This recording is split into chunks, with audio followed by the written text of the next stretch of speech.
कल्प वृक्ष के समान भक्तजनों के मनोरथ को पूर्ण करने वाले, वृंदावन के शोभा के अधिपति, अलौकिक कार्यों द्वारा समस्त लोक को चकित करने वाले वृंदावन बिहारी पुरुषोत्तम भगवान को नमस्कार करते हैं।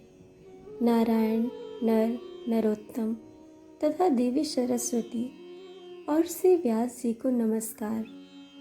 जय की इच्छा है, यज्ञ करने की इच्छा से परम पवित्र नैमिषारण्य में आगे कहे गए बहुत से मुनि आए, जैसे असित, देवल, पैल, सुमंत, पिपलायन, सुमद, कश्यप, जबाल, भृगु, अंगीरा, वामदेव, सुतेक्ष, शरभंग, पर्वत, अपस्तबल, मांडव्य, अगस्त, कात्यायन, रथितर, श्रीभु, कपिल, रैब, गौतम, मुग्धल, कौशिक, गालव, क्रतु, अत्रि, बभ्रु, त्रित, शक्ति, बधु, बौधायन, वसु, कौंडिन्य, पृथु, हारिद, ध्रुम, शंकु, संकृति, शनि, विभांडक, पंख, गर्ग, कणाद, जमदाग्नि, भारद्वाज,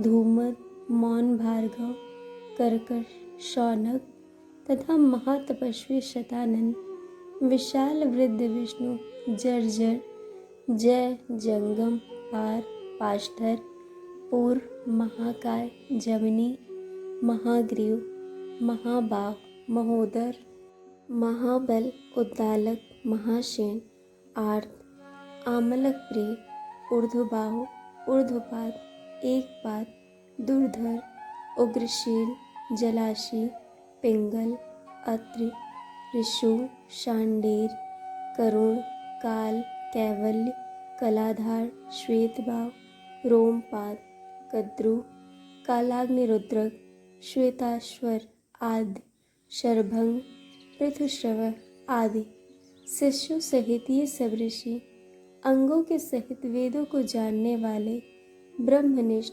संसार की भलाई तथा परोपकार करने वाले, दूसरों के हित में सर्वदा तत्पर, श्रौत स्मार्त कर्म करने वाले, नैमिषारण्य में आकर यज्ञ करने को तत्पर हुए। इधर तीर्थ यात्रा की इच्छा से सूत जी अपने आश्रम से निकले और पृथ्वी का भ्रमण करते हुए उन्होंने नैमिषारण्य में आकर शिष्यों के सहित समस्त मुनियों को देखा। संसार समुद्र के पार करने वाले उन ऋषियों को नमस्कार करने के लिए पहले से जहाँ वे इकट्ठे थे वहीं प्रसन्न चित्त सूत जी भी जा पहुँचे।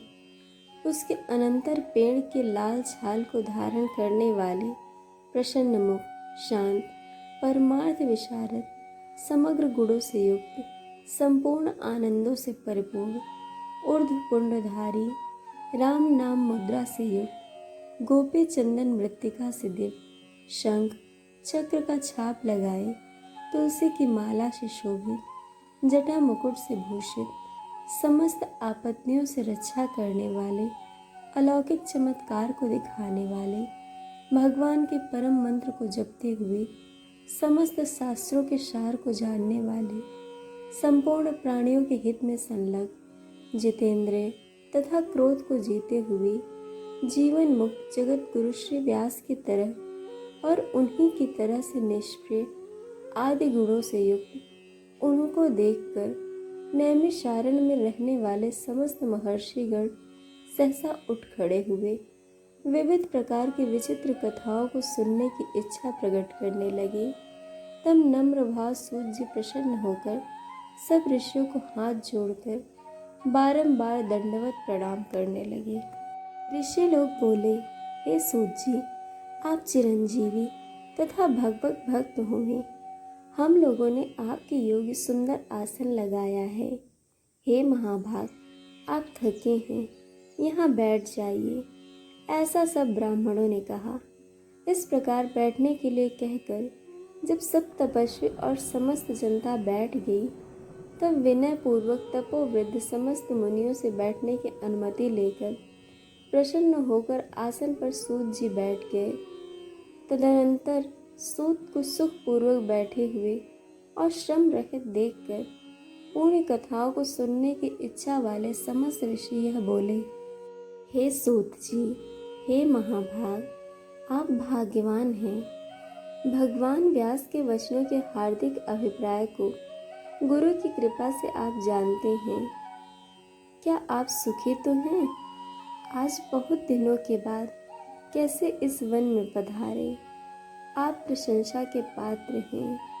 हे व्यास शिष्ट शिरोमणे, आप पूज्य हैं। इस असार संसार में सुनने योग्य हजारों विषय है, परंतु उनमें श्रेष्ठ कर थोड़ा सा और सारभूत जो हो वह हम लोगों से कहिए।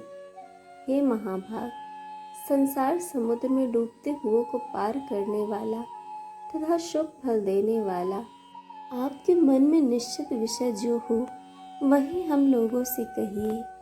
अज्ञान रूप अंधकार से अंधे हुओं को ज्ञान रूप चक्षु देने वाले भगवान के लीला रूपी रस से युक्त परमानंद का कारण, संसार रूपी रोग को दूर करने में रसायन के समय जो कथा का सार है वह शीघ्र ही कहिए। इस प्रकार शौनकादिक ऋषियों के पूछने पर हाथ जोड़कर सूत जी बोले, हे समस्त मुनियों, मेरी कही हुई सुंदर कथा को आप लोग सुनिए। हे विप्रो, पहले मैं पुष्कर तीर्थ को गया। वहाँ स्नान करके पवित्र ऋषियों, देवताओं तथा पितरों को तर्पणादि से तृप्त करके तब समस्त प्रतिबंधों को दूर करने वाले यमुना के तट पर गया। फिर क्रम से अन्य तीर्थों में जाकर गंगा के तट पर गया। पुनः काशी आकर अग्नंतर गया तीर्थ पर गया।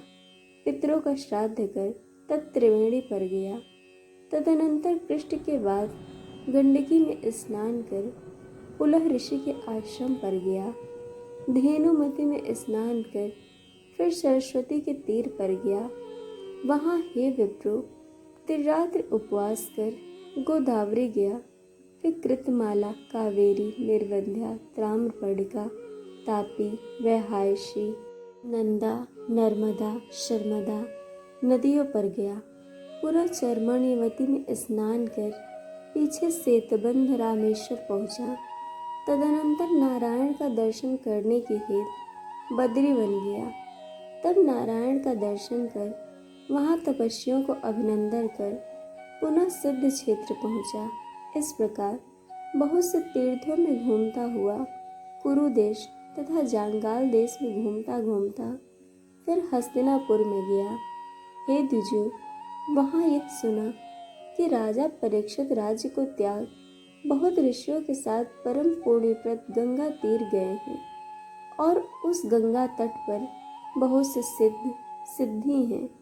भूषण जिनका ऐसे योग लिप और देवर्षि वहाँ पर आए हैं। उनमें कोई निराहार, कोई वायु भक्षण कर, कोई जल पीकर, कोई पत्ते खाकर, कोई श्वास ही को आहार कर, कोई फलाहार कर और कोई फेन का आहार कर रहते हैं। हे दुजो, उस समय में कुछ पूछने की इच्छा से हम भी गए। वहाँ ब्रह्म स्वरूप भगवान महामुनि व्यास के पुत्र, बड़े तेज वाले, बड़े प्रतापी श्री कृष्ण के चरण कमलों को मन में धारण किए हुए श्री सुखदेव जी आए।